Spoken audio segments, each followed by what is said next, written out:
2024 সালের ভয়াবহ বন্যার রেশ কাটিয়ে ওঠার আগেই আবারও বন্যার কবলে ফেনীবাসী।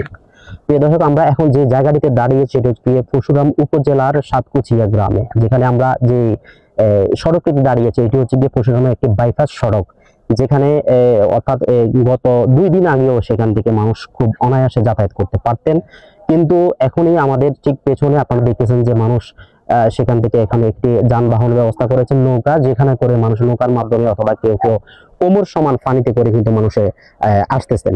তো আমরা আপনাদেরকে একটু যদি বিস্তারিত দেখাতে চাই, আমরা যদি বলতে চাই সেটি হচ্ছে গিয়ে যে ফেনী জেলাতে গত 2024 সালেও কিন্তু ভয়াবহ বন্যায় কিন্তু প্রচুর ক্ষয়ক্ষতি হয়েছিল, এবং কি সেখান থেকে যে ক্ষয়ক্ষতির রেশ সেটি কিন্তু আসলে মানুষ এখনো কাটিয়ে উঠতে পারেনি।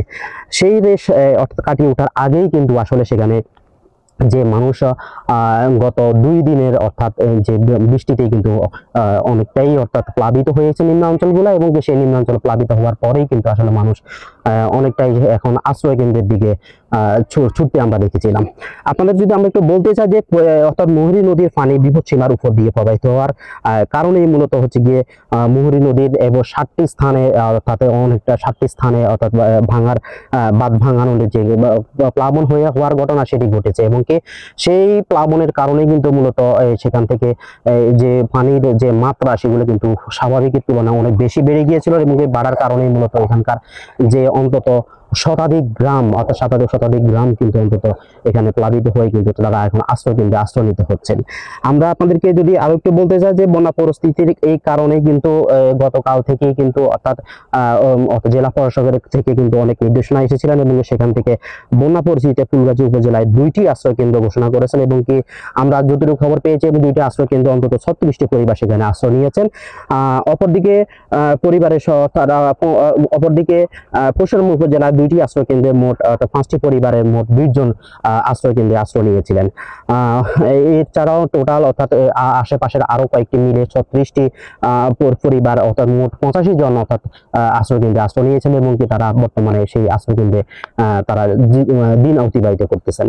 আপনাদের যদি একটু দেখাতে যে আমি এই চারপাশে এই পানিগুলো কিন্তু ভারত থেকে নেমে আসা, এর আগেও কিন্তু গতকাল কিন্তু যে আপনারা দেখেছেন যে ফেনী শহরেই কিন্তু সেখান থেকে যে শহরে অনেকগুলো অর্থাৎ 3 ফুট পানি কিন্তু উচ্চতা বেড়ে কিন্তু সেখানে কিন্তু শহরে যান চলাচল থেকে শুরু করে মানুষের অনেক ভোগান্তিতে আমরা দেখেছিলাম। সেখান থেকে কিন্তু ওই পানিগুলো কিন্তু জলাবদ্ধতার কারণে হয়েছে এমনটা ধরা হলেও কিন্তু অর্থাৎ দিন শেষে কিন্তু রাত হওয়ার পর পরে কিন্তু পানিগুলো অনেকটা নেমে যায়, এবং কি তারপরেই কিন্তু বিভিন্ন স্থানে অতিবৃষ্টি এবং অনাবৃষ্টির কারণে কিন্তু ভারী বর্ষণের কারণে কিন্তু সেখান থেকে অনেক জায়গায় ফেনীতে এই বাঁধগুলো ভাঙনের কারণে কিন্তু এখন এই পানিগুলো কিন্তু বন্যায় অর্থাৎ একটা বন্যার মতো একটা পরিস্থিতির সৃষ্টি হয়েছে। যেমনটা আসলে আপনাদেরকে আমরা জানাচ্ছিলাম যে ফেনীতে অন্তত কয়েকটি স্থান দিয়ে কিন্তু অর্থাৎ বাঁধ ভাঙনের কারণেই কিন্তু মূলত এই প্লাবন বা বন্যার যে পরিস্থিতি সেটি কিন্তু সৃষ্টি হয়েছে। অর্থাৎ এখান থেকে বল্লামুখা যে বাঁধ রয়েছে সেই বল্লামুখা বাঁধ থেকে কিন্তু মূলত এই পানিগুলো ভাঙনের ফলে কিন্তু মানুষ কিন্তু অর্থাৎ যে সেখান থেকে কিন্তু পানিগুলো হু হু করে ঢুকেই কিন্তু মূলত এই পুরো অঞ্চল কিন্তু প্লাবিত হয়েছে, এবং সেখান থেকে অনেক মানুষই কিন্তু এখন ঘর ছাড়া এবং তারা আশ্রয় কেন্দ্রে আশ্রয় নিতে আমরা দেখেছিলাম। ধন্যবাদ নয়া দিগন্তকে। আমরা ইয়াংস্টার ক্লাবের পক্ষ থেকে আপনাদেরকে ধন্যবাদ জানাচ্ছি। আমরা খবর পাওয়া মাত্রই এখানে সাতকুচিয়ার উদ্দেশ্যে রওনা হয়েছিলাম পরশুরাম থেকে। আমরা কিছুক্ষণ আগে এসে এখানে উপস্থিত হয়েছিলাম। এরপর আমরা এখানে যারা মানুষ আশ্রয় কেন্দ্রে যেটা ঘোষণা করেছে সাতকুচিয়া মাদ্রাসা, এটা চলমান যে ভবন রয়েছে কাজ চলমান, ওইখানে আমরা গিয়েছিলাম। যাওয়ার পর এখানে যারা আছে এখানে 2টা ফাঁস রয়েছে, একটা রোডের এই পাশ আর একটা ওই পাশ। তো আমরা 2 পাশের খবর নেওয়ার চেষ্টা করেছি। ওই পাশে যারা আছে ওইখান থেকে মানুষ এখনো কেউ আসে নাই, বা ওই পাশের অবস্থা ভালো আছে, এটা আমরা মানুষ থেকে খোঁজ নেওয়ার পরে বুঝতে পেরেছি। এরপর আমরা খোঁজ নিতে চেষ্টা করেছি এখানে কত পরিবার রয়েছে বা কি অবস্থায় রয়েছে, তারা কি অবস্থায় রয়েছে। তো সেক্ষেত্রে ওনাদের থেকে জানতে পারলাম হচ্ছে এখানে 40 থেকে 50 পরিবারের মতো রয়েছে এই পাশে। এই 40 থেকে 50 পরিবারের মধ্যে প্রায় 70% মতো মানুষ এখানে চলে আসছে, ওনারাই আমাদেরকে বলেছিল।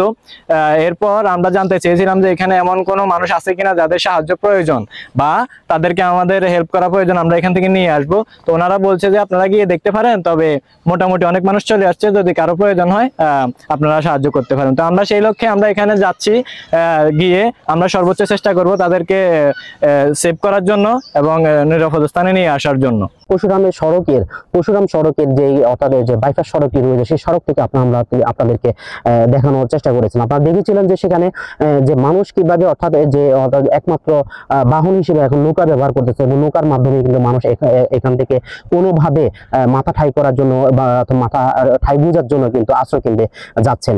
তো আমরা আপনাদেরকে এখান থেকে অর্থাৎ ফেনী জেলার পরশুরাম উপজেলার সাতকুচিয়া গ্রাম থেকে আমরা আপনাদেরকে সরাসরি জানাচ্ছিলাম যে আপনাদেরকে বিস্তারিত সম্পর্কে।